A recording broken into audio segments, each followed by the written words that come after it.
Welcome to Gridiron Ring, and welcome to my 2018 College Football Bowl Game Predictions Part 1. Be sure, if you haven't done so already, to like, follow, and subscribe to Gridiron Ring on social media. All the links are in the description below. Facebook, Twitter, Instagram, YouTube, Periscope, Gridiron Ring's website, my Twitter and Instagram as well. So as I said, all the links are in the description below. GridRing18, ColehandLuke96, and at LGottaStart96 on Instagram. So 1-0 last week for college football week 15. The only game was Army and Navy, and I successfully picked Army to defeat Navy, and they hung on and won by a score of 17-10. Brought my overall record to 235 and 119 now on the season as we enter the postseason, the bowl season in college football.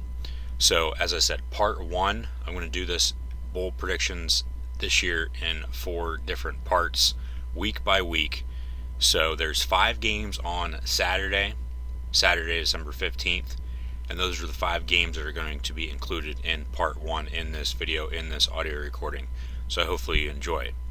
The first game is on Saturday, 15th of December, like I said, in Orlando, Florida, 1:30 p.m. on CBS Sports Network, and that's the AutoNation Cure Bowl. Tulane going toe-to-toe with Louisiana Lafayette. 7-6, Tulane. Green Wave at 6-6. I'm going to take Louisiana Lafayette to win that game. Then the New Mexico Bowl. North Texas, who's 9-3, will face off against Utah State, who is 10-2. That's going to be taking place in Albuquerque, New Mexico at 2 p.m. on ESPN. And Utah State, the Aggies, will be without their head coach Matt Wells, as he left to go to Texas Tech. And normally when this happens, when a school loses their head coach after a successful season, the respective team will either rally from losing their head coach, or they're absolutely not going to be giving a damn about their next game, whether it be the regular season finale or the bowl game. You know, aside from that, though, both these teams are great in North Texas and Utah State, and this might be the best game come Saturday as well, as the New Mexico Bowl normally is. I expect a close game, as the last 3 New Mexico Bowls have been decided by 6 points or less. But with Seth Luttrell, the head coach of North Texas, staying put, I'm going to have to take the mean green of North Texas to defeat Utah State.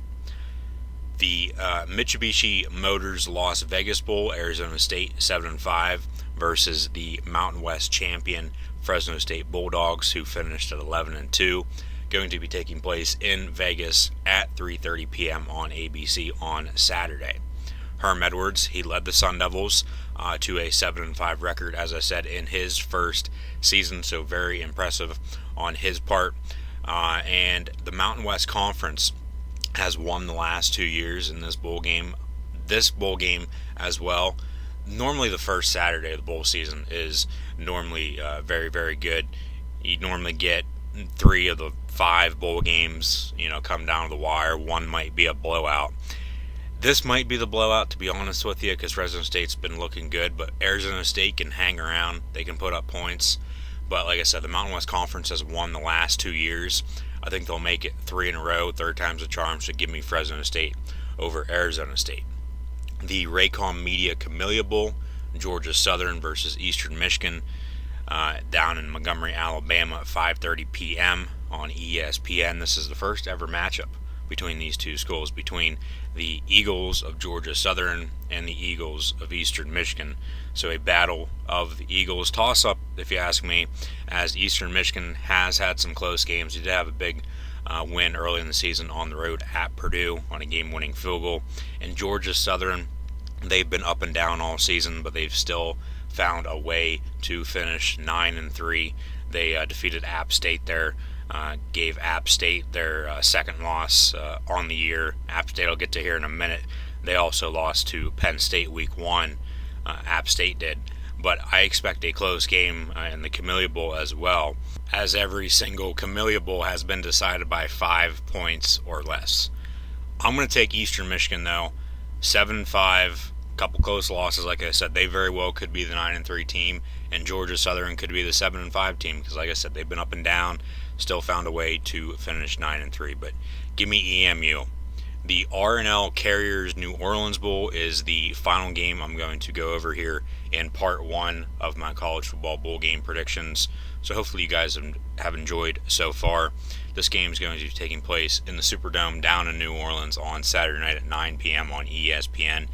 And it's going to see Middle Tennessee State, who finished at 8-5, and they're going to go toe-to-toe with the Sun Belt champs, the Appalachian State Mountaineers, who finished 10-2 and only losses to Penn State Week 1 and Georgia Southern, who is playing Eastern Michigan there in the Raycom Media Camellia Bowl. App State, they're also going to be without their head coach, Scott Satterfield. He left to go to Louisville. And like I said there a little bit ago with Utah State losing Matt Wells, normally when the head coach leaves the respective school, the team either rallies from that or they absolutely don't show up and don't play well. But this time around, I'm going to go in the other direction. I'm going to go the opposite way. Like I said earlier, picking North Texas over Utah State because Matt Wells is not going to be coaching. Yeah, like I said, Scott Satterfield not going to be coaching for App State in this game against Middle Tennessee State, but App State is as advertised, and I actually saw them play in person this year, Week 1, when they took Penn State to the limit, down to the wire, before losing in overtime 45-38. So give me App State to finish 11-2 with a New Orleans Bowl victory over Middle Tennessee State on Saturday night. So those are the first 5 games of the bowl season. Hopefully you guys enjoyed these predictions. Stay tuned for parts 2, 3, and 4.